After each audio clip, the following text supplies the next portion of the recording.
Et bonjour à toutes, bonjour à tous, c'est Dark Vigilante et bienvenue pour une vidéo un peu spéciale puisqu'il s'agit en fait d'une vidéo qui va vous en apprendre un peu plus sur les différentes périodes de DC Comics avant le relaunch, parce que vous savez que le mois prochain, en septembre, ça fera un an que les New 52 ont été lancés donc aux États-Unis, donc les Numéros 52, les DC Renaissance en France. Et donc ça me semble important de faire un petit récapitulatif donc des DC avant le relaunch, donc post-relaunch, avant l'event prévu au mois de septembre, à savoir Month 0, où il y aura plusieurs numéros 0 qui nous apprendront qu'est-ce qui sont passés dans les 5 ans, dans les 5 ans avant le relaunch, quoi. Voilà. Alors il faut savoir que donc déjà on a une première, comment dire, on a une première période qui s'appelle l'âge d'or, qui dure de 1930 à 1950. Donc c'est tout ce qui est création de Batman, création de Superman. En fait, je vais essayer de vous montrer ça. Donc voilà, c'est en gros c'est le premier numéro de Superman. Pareil pour le premier numéro de Wonder Woman. Les premiers, comment dire, il y a aussi également les premières alliances style Superman-Batman, enfin ce genre de truc.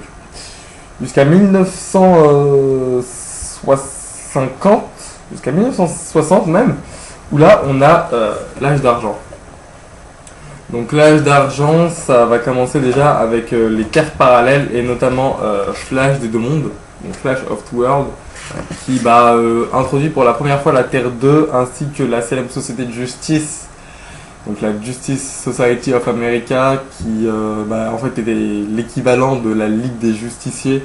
C'est aussi dit dans le bouquin DC Legacies, qui parlait en fait des différentes grandes périodes du comics. Et là aussi ça parlait donc de l'âge d'or avec la GSA, et ensuite de l'âge d'argent avec la GLA, etc., etc.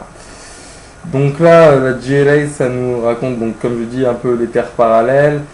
On apprend plus sur les personnages comme le premier Green Lantern, Alan Scott.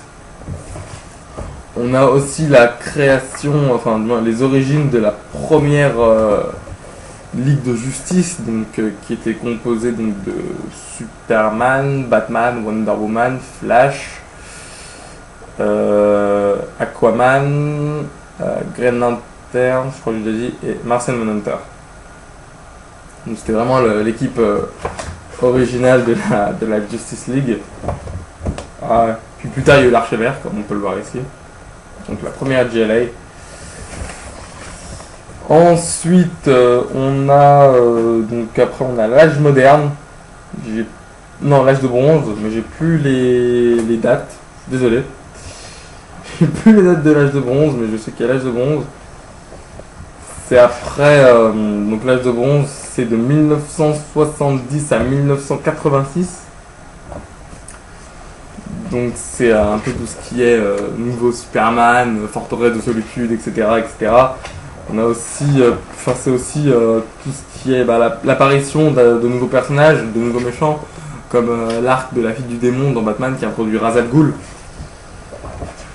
Donc non, pas mal de nouveaux trucs comme ça. On a aussi une nouvelle dimension de la relation entre entre Sinestro et Hal Jordan. La première rencontre entre les lanternes Sinestro et Hal Jordan, tout ça. On a même Tal, on a les annuels des Green Lantern avec Tal of Green Lantern, avec l'Arc Tiger, tout ça.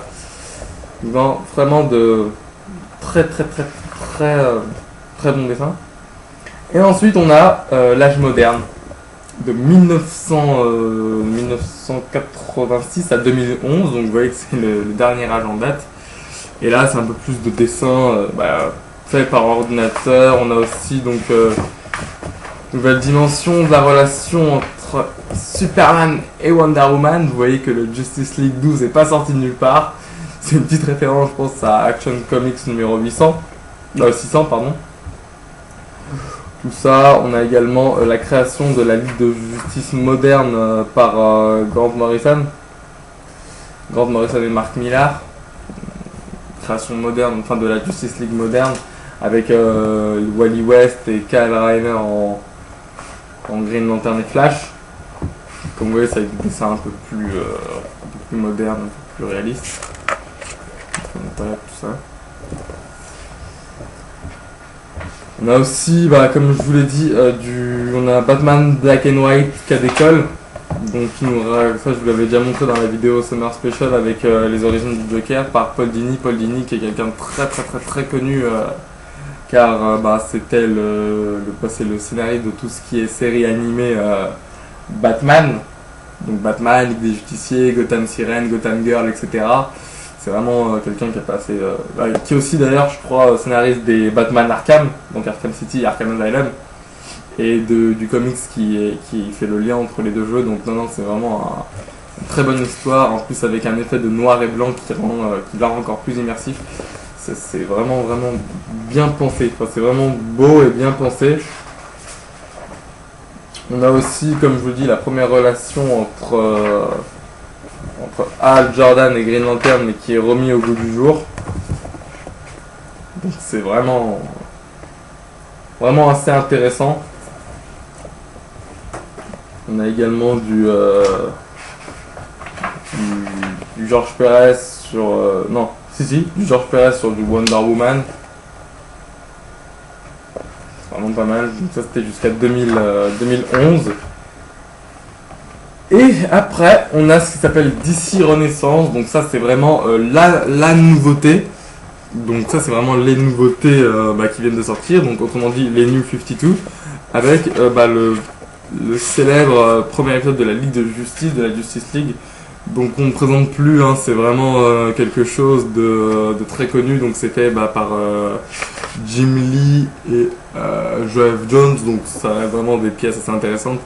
D'ailleurs ça me fait penser le premier épisode, je crois que je l'ai en 3 fois. Je l'ai dans ce bouquin, je l'ai acheté en kiosque dans DC Saga numéro 1 et j'ai acheté le bouquin complet de la Justice League. Ce bouquin, je l'ai vraiment, cet épisode là je l'ai vraiment plein de fois. Et je crois que je l'ai en VO aussi. Ouais, il me semble bien que je l'ai en VO.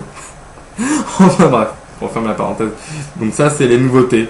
Donc c'est les New 52 qui sont sortis en septembre aux États-Unis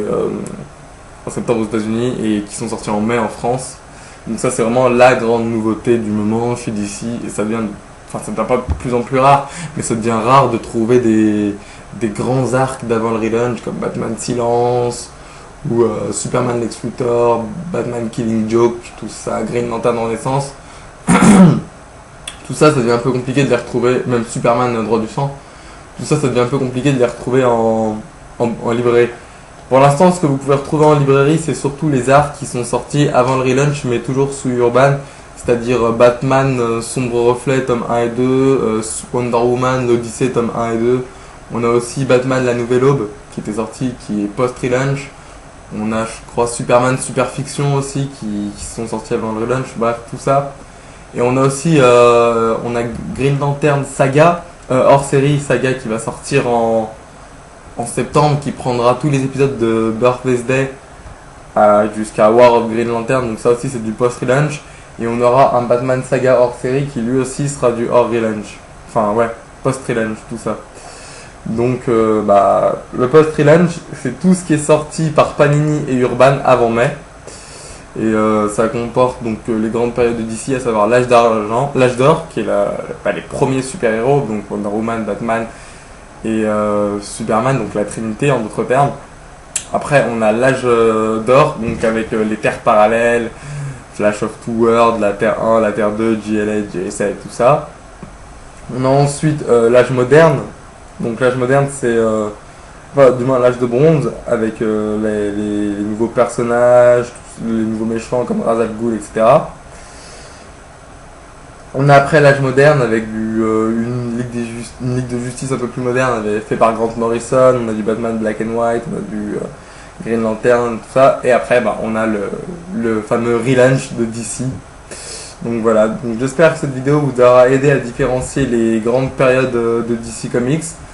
Et moi je vous dis à bientôt, salut à tous et bonne rentrée. Salut!